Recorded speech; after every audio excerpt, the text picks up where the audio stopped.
If professional triathletes don't open water swim, do you need to do it to be competitive? Spoiler alert, my answer is yes. It is always crucial to mimic race day so there's less stress on your body. Less stress equals less thinking you have to do during the race, and less thinking, the better and more energy you have to compete. Generally, with everything in life, the more comfortable you are in a situation, the better you're going to perform. So the reason why most people open water swim is to practice what they're going to be doing on race day. Swimming in the open water has several benefits, including improved endurance, decreased sense of urgency with breathing, evenly swimming, swimming in a straight line, drafting, and conquering fears of the open water swim portion of your next race. Stop doing these 5 things in the open water to make you faster. The first mistake open water swimmers make is never sighting. Sighting is going to be really important for racing. This added several minutes of wasted energy and overall time to my race when I was trying to compete for a qualification or world championship slot. It could definitely make it an uphill battle if you start off on the wrong foot.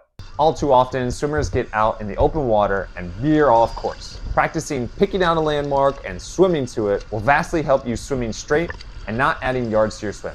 I've done this in the past where I've gotten caught up in the heat of the moment and wanted to swim really fast, and unbeknownst to me, I was swimming towards the start instead of the finish. The second mistake open water swimmers do is not having a structured plan for their practice or race. If you swim at a constant casual rate in open water all the time and expect to swim faster on race day, you will be in for a rude awakening. Swimming with a faster arm rate or stroke rate or a slower stroke rate will help you get prepared for choppy water or smooth water. If the water is choppy, you may need to increase your stroke rate so the current doesn't move you backwards or to the side. I typically do a 1-to-1 or 1-to-2 fast to slow stroke rate. For example, if I'm swimming 30 minutes in open water, I could swim 1 minute fast and 1 minute easy, or I could break it down by strokes and would count 30 strokes fast and 30 strokes easy. In order to speed up your ability to swim better, subscribe to my channel where I'll be releasing content to help you swim, bike, and run faster. The third mistake open water swimmers make is not warming up before your race or your practice. Getting into the water before a race will dramatically improve your comfort in the water. This can drastically help with anxiety and panic attacks. A short 5 to 10 minute warm-up with a few strokes fast will help you get comfortable in the water, acclimated to the temperature, and get used to the wetsuit. Swimming in a lake and ocean wearing a wetsuit is pretty typical, and you can be very comfortable in your wetsuit by swimming open water. Generally speaking, you're not going to wear a wetsuit in an indoor pool or an outdoor pool. Because of the chemicals, it'll likely wear down the suit faster.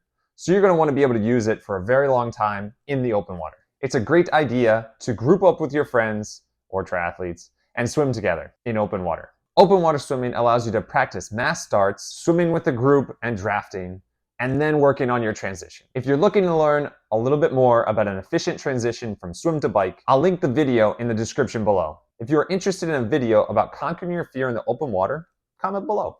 If you're not racing, then warming up is just as crucial to build up your speed and stay healthy during your training sessions. The fourth mistake open water swimmers make is sprinting to the very front in the very beginning of their race and then being very tired at the end.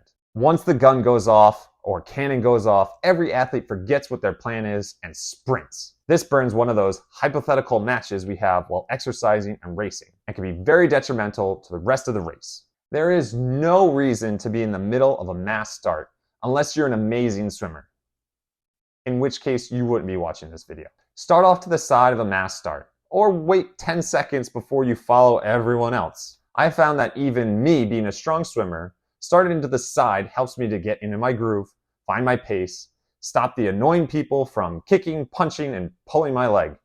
The fifth mistake open water swimmers make is not picking the right gear. Wetsuits are game changers. Pick the right fit.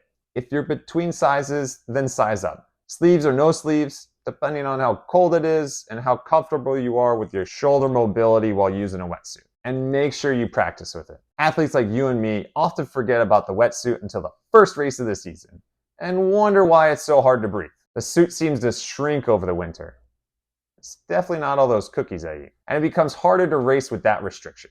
Mirrored or clear goggles are crucial depending on the weather conditions that you're racing in. If it's sunny, go for mirrored. If it's overcast, go for the clear ones, because the mirrored ones are going to make it even harder to see in the already hard to see water.